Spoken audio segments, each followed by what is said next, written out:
Hello everyone. Today we will be discussing the second section of Chapter 12 and discussing theories of personality. So the first approach we will discuss is the psychodynamic perspective of personality development.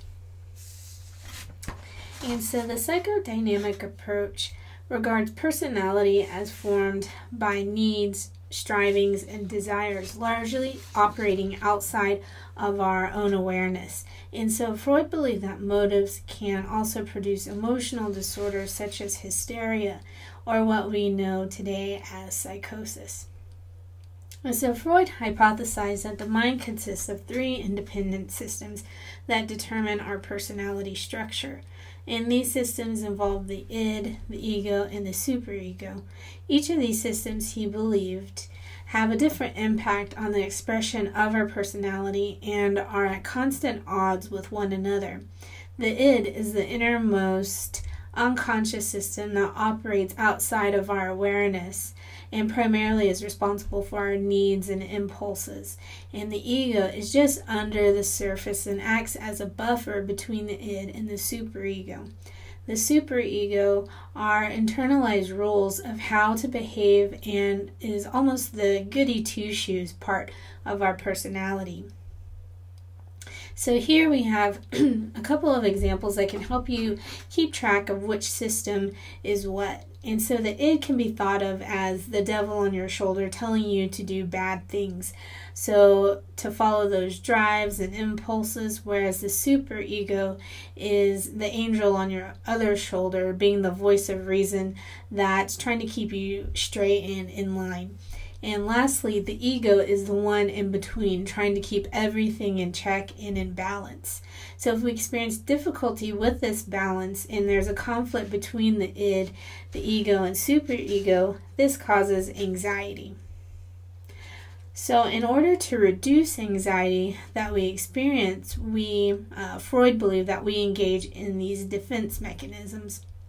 And so these defense mechanisms are unconscious coping mechanisms that are trying to reduce that anxiety that we're experiencing that's generated by threats from these unacceptable impulses like those sexual or aggressive drives that he believed we have going on deep inside within us. So rationalization is where we essentially make up reasonable sounding excuses for our behavior and feelings that are unacceptable in society or that we feel are unacceptable. And so examples of rationalization include someone who drops a class after having failed an exam. They might tell themselves that they're quitting because they just couldn't stand people in their class rather than them not being prepared for a class or not studying or whatever it may be. Reaction formation is where you act in an opposite way that you feel.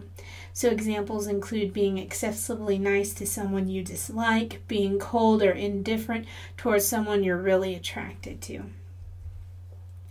And here we have some more. And projection is putting on your feelings and impulses on another person. And examples include accusing your boyfriend or girlfriend of cheating on you or being overly rigid and dishonest. So I tend to judge everyone else as being rigid and dishonest. Regression is a well-known example of a defense mechanism.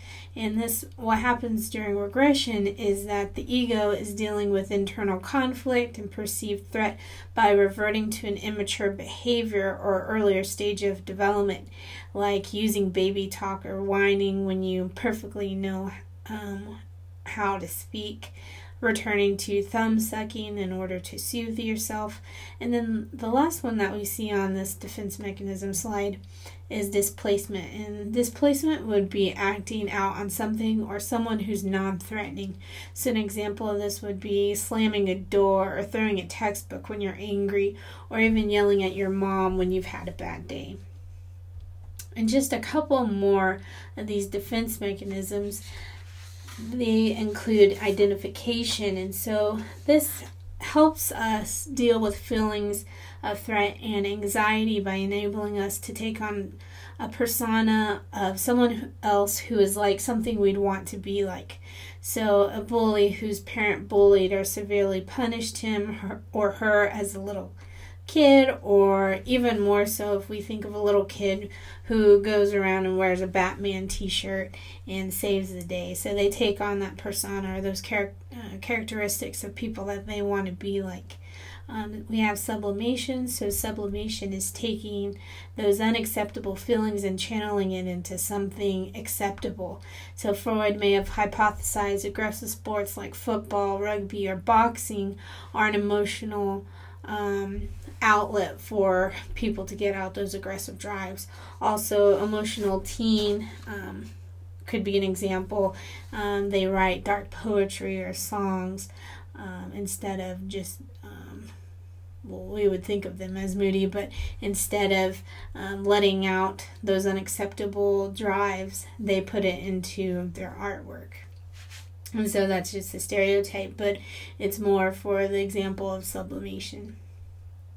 And so from here, the chapter discusses the development of personality through Freud's proposed psychosexual stages.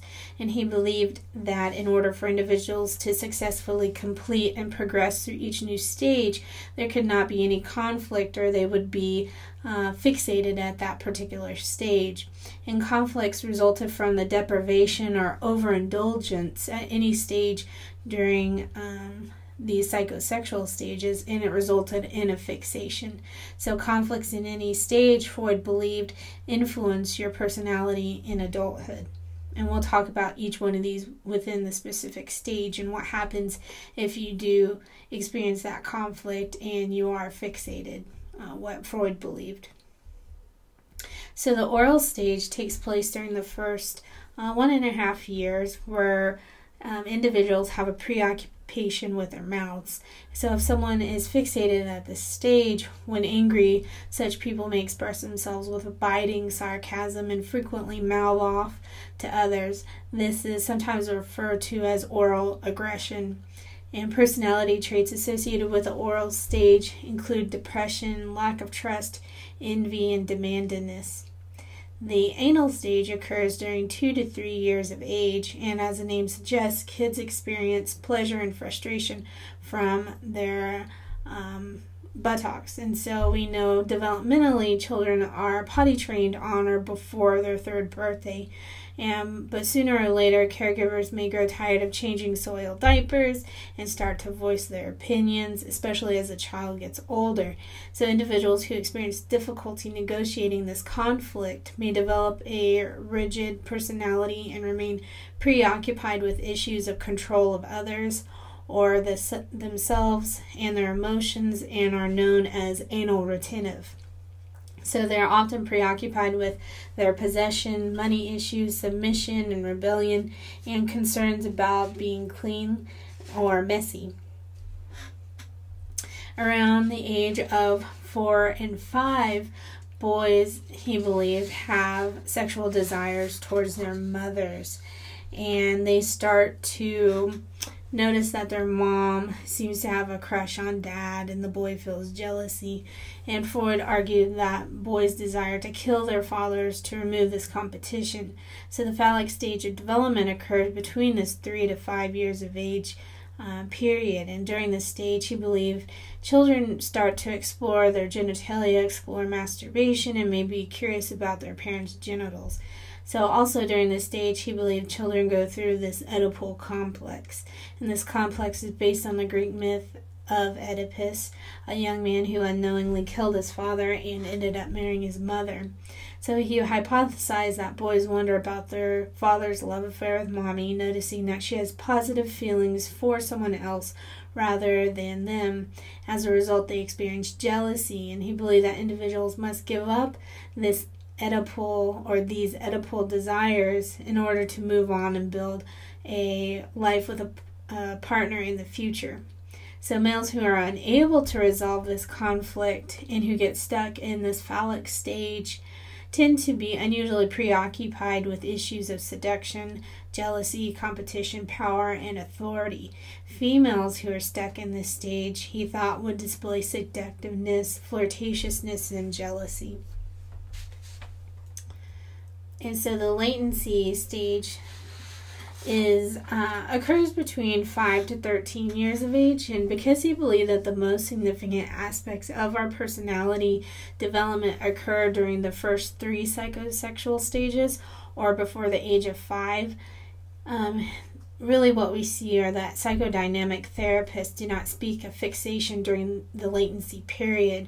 So simply making it to the latency period relatively undisturbed by any conflict of earlier stages is a sign of healthy personality development in and of itself. And so during this latency stage, as the name would suggest, it's very latent. Nothing's going on. There are no fixation, no conflicts that occur between this, within this stage. So the 5th and last stage is the genital stage, and this occurs following puberty and thereafter. So Freud believed that people who are fixated in a prior stage fail in developing a healthy adult sexuality and well-adjusted adult personality. Here we have a useful chart that breaks down each stage and may be useful in helping you to study.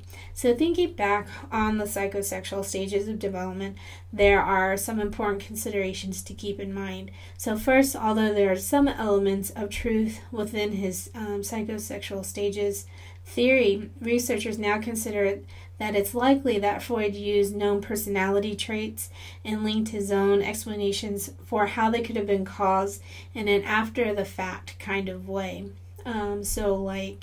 We already know that children are learning to potty train around the ages of 2 and 3, and so he used that to kind of backtrack his way of explaining why this happens, and if they don't, then they'll be anal retentive.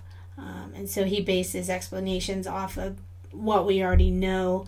But in addition to that, one other thing to think about with that is that one of the biggest criticisms, not only for the psychosexual stages of development, but all of his theories, is the inability to research components of his theory to actually test them out to see if they are valid and reliable. So for example, how would we actually measure the id and the superego if these are unconscious or out of our awareness, so we're not even able to actually tap into what are these components and what do they actually look like? And so those are just a couple things to keep in mind when you're looking back over the psychosexual stages of development. And so that wraps up the second portion of chapter 12.